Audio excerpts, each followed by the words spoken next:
The Australian Financial Review recently put out their annual Rich List. It's a list of the 200 wealthiest Australians and how they got to where they are today. In going through the different stories and profiles of the people listed, I can't help but think of Tony Robbins' famous quote that success leaves clues.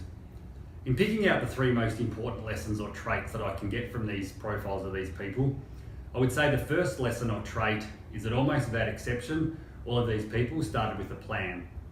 Now, even if they didn't know exactly where their businesses or investments are going to go, they all had at least some idea of what they wanted to do in the long term. So if you think of your own situation, if you've got a plan or a strategy in place, you're going to be in a much better position to work towards those plans than if you just live year to year and don't have any plan or process in what you're wanting to do.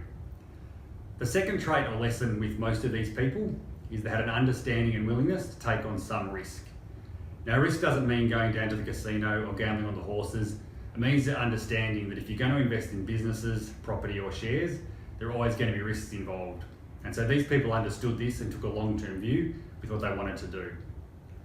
The third lesson comes from the late Kerry Packer, who for many years was Australia's richest man. I remember in one of the rare interviews Kerry Packer gave, he was asked, does money guarantee happiness? And he replied, no, money doesn't guarantee happiness, but it doesn't guarantee unhappiness either. And I've seen this myself with many different clients I've worked with over the years, different levels of income and different levels of wealth. So money definitely doesn't guarantee happiness, and there's certainly more to life than money. What it does is give you choice. And so if you've got a plan in place, if you're working towards a long-term strategy of what you want to do, you're going to be in a much better position to create more wealth, which is going to allow you to have more choice over the long term, so you can choose what you do and where you go, where you spend your money, and how you can help your family to live the life you deserve to live.